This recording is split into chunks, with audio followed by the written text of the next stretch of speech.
আসুন আমরা সকলে মিলে নিয়মিত যোগ অভ্যাস করি, নিজে সুস্থ থাকি এবং পাশাপাশি অন্যদেরকেও সুস্থ রাখতে উৎসাহিত করি। 21শে জুন আন্তর্জাতিক যোগ দিবস। অত্যন্ত আনন্দের সাথে এক সপ্তাহ ধরে যোগ দিবস উদযাপন চলছে। আজ কেবল আমাদের দেশ ভারতবর্ষ নয়, সারা বিশ্ব জুড়ে অগণিত মানুষ এই প্রাচীন ভারতীয় ঐতিহ্যকে নিজের জীবনের অঙ্গ হিসাবে গ্রহণ করতে একত্রিত হয়েছে। এবার বলি, সারা বিশ্ব জুড়ে কেন অগণিত মানুষ এই যোগ নিয়ে মাতামাতি করছে? চলুন জানাই এই যোগের উৎপত্তি ও অর্থ।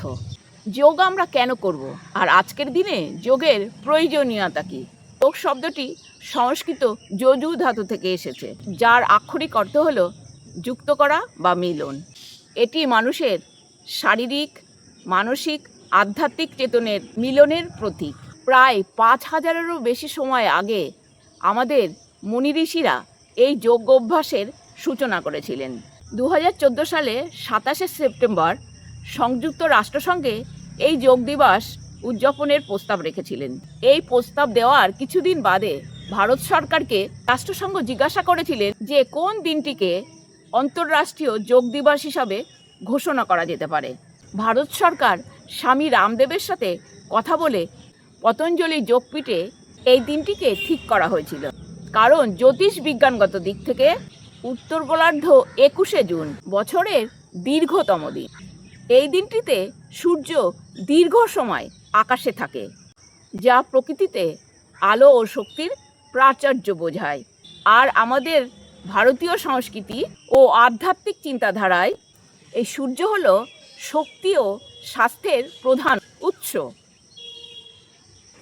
তাই স্বামী রামদেব 21শে জুন আন্তর্জাতিক যোগ দিবস হিসাবে পালন করবার পরামর্শ দিয়েছিলেন। তিনি মনে করেন এই দিনটি বছরের দীর্ঘতম দিন, আর যোগ মানুষকে দীর্ঘ জীবন প্রদান করে থাকে। আর এই কারণে এই দিনটি যোগের মাধ্যমে দীর্ঘ জীবন, অভ্যন্তরীণ শক্তি ও ভারসাম্য অর্জনের সবথেকে উপযুক্ত দিন। সেই মতো 21শে জুন তারিখটি রাষ্ট্রসংঘের কাছে পাঠানো হয়। রাষ্ট্রসংঘ তা মঞ্জুর করে 21শে জুন যোগ দিবস হিসাবে অন্তর্রাষ্ট্রীয় যোগ দিবস পালন করবার অনুমতি দেন। 21শে জুনকে অন্তর্রাষ্ট্রীয় যোগ দিবস হিসাবে ঘোষণা করা হয়। 2015 সালে 21শে জুন অন্তর্রাষ্ট্রীয় যোগ দিবস হিসাবে দিনটিকে ঘোষণা করা হয়েছিল, যা ওই বছরে 21শে জুন দিনটি অন্যতম একটি গুরুত্বপূর্ণ ঘটনা। সারা বিশ্ব শুধু ওই দিনটিকেই পালন করেছিলেন তা নয়, এর জন্য ভারতের প্রধানমন্ত্রী নরেন্দ্র মোদী সারা পৃথিবীর লোকের কাছ থেকে বহু প্রশংসাও লাভ করেছিলেন। তাই এই দিনটি ভারতবর্ষকে একটি নতুন দিগন্তের সন্ধান দিয়েছে। রাজপথ, ইন্ডিয়া গেট 26শে জানুয়ারিতে গণতন্ত্র দিবসের অনুষ্ঠানের জন্য বিখ্যাত ছিল, কিন্তু 21শে জুন আজ এই স্থানটি যে শুধু নতুন রূপ লাভ করেছে তা নয়, তার সাথে সাথে বিশ্বের কাছে একটি নতুন দরবারে পরিণত হয়েছে। এই দিন রাজপথে ভারতের প্রধানমন্ত্রী নরেন্দ্র মোদীর সাথে 35,985 জন লোক যোগ অভ্যাস করে বিশ্ব কৃতিত্ব স্থাপন করেছিলেন। শুধু তাই নয়, ভারতের সংস্কৃতির প্রতি যোগের কথা বিশ্বের কোনায় কোনায় ছড়িয়ে পড়েছিল। এই দিনটিতে 192টি দেশ, 251টি শহরে সারা দিন ধরে যোগের কার্যক্রম আয়োজন করা হয়েছিল। মধ্যে 46টি মুসলিম দেশও ছিল। 21শে জুন সারা পৃথিবী জুড়ে প্রায় 2 কোটি লোক যোগাসন অভ্যাস করেছিল। এর আগে একত্রিত এরকম যোগ অভ্যাস আর কোথাও কোনোদিন দেখা যায়নি।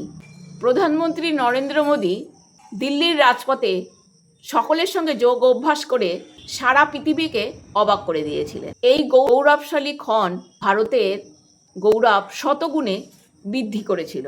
সার্বভৌমিক ও বৈজ্ঞানিক এবং পরম্পরাগত জ্ঞানের নামই ধর্ম, আর ইচ্ছার থেকে মুক্তি লাভ হলো যোগ, যার জ্ঞান ও আচরণের মধ্যে কোনো পার্থক্য থাকে না। সেই মানুষই প্রকৃত যোগী। আমাদের প্রত্যেকেরই উচিত যোগ যেন শুধুমাত্র 21শে জুন তারিখটির মধ্যে সীমাবদ্ধ না থাকে, এই যোগকে দৈনিক জীবন ও সিস্টেমের অঙ্গ করে তুলতে হবে। আজকের এই আধুনিক ও যান্ত্রিক জীবনে আমরা সকলেই ব্যস্ত। প্রতিনিয়ত আমাদের মানসিক চাপ, দুশ্চিন্তা এবং বিভিন্ন শারীরিক অসুস্থতার মাধ্যমে দিন কাটাতে হয়। এই পরিস্থিতিতে যোগব্যায়াম আমাদের জীবনের এক আশীর্বাদ স্বরূপ। নিয়মিত যোগাসন, প্রাণায়াম ও ধ্যান আমাদের শরীর সুস্থ থাকে, মেরুদণ্ড নমনীয় রাখে এবং শরীরে রোগ প্রতিরোধ ক্ষমতা বহু গুণ বাড়িয়ে দেয়। এটি কেবল একটি ব্যায়াম নয়, এটি একটি সম্পূর্ণ জীবনধারা। শারীরিক স্বাস্থ্যের পাশাপাশি মানসিক স্বাস্থ্যের পক্ষে যোগব্যায়াম একটি মানসিক শান্তি বজায় রাখা যোগব্যায়ামের বিকল্প নেই। প্রতিদিন মাত্র 15 থেকে 20 মিনিট যোগ অভ্যাস করলে আমাদের মানসিক একাগ্রতা বাড়ায়, সেই সঙ্গে মেজাজ ফুরফুরে রাখে ও মনের ক্লান্তি দূর করে। এই যোগ অভ্যাস করলে ধৈর্য, আত্মনিয়ন্ত্রণ হতে শেখায়, যা শিক্ষার্থীদের পড়াশুনো এবং কর্মজীবীদের জন্য অত্যন্ত জরুরি। সর্বোপরি যোগ হলো শরীরের সাথে মনের, মানুষের সাথে প্রকৃতির এবং বিশ্বের সাথে শান্তির মেলবন্ধন। তাই আজকের এই বিশেষ দিন অর্থাৎ 21শে জুন আমাদের সকলের উচিত একটি শপথ গ্রহণ করা। আমরা যে শুধু 21শে জুন দিনটিতে এই যোগ অভ্যাস করব তা নয়, আমাদের এই যোগ অভ্যাস আমাদের প্রতিদিনের রুটিনের মধ্যে যোগ ব্যায়ামকে অন্তর্ভুক্ত করব। আসুন আমরা সকলে মিলে নিয়মিত যোগ অভ্যাস করি, নিজে সুস্থ থাকি এবং পাশাপাশি অন্যদেরকেও সুস্থ রাখতে উৎসাহিত করি।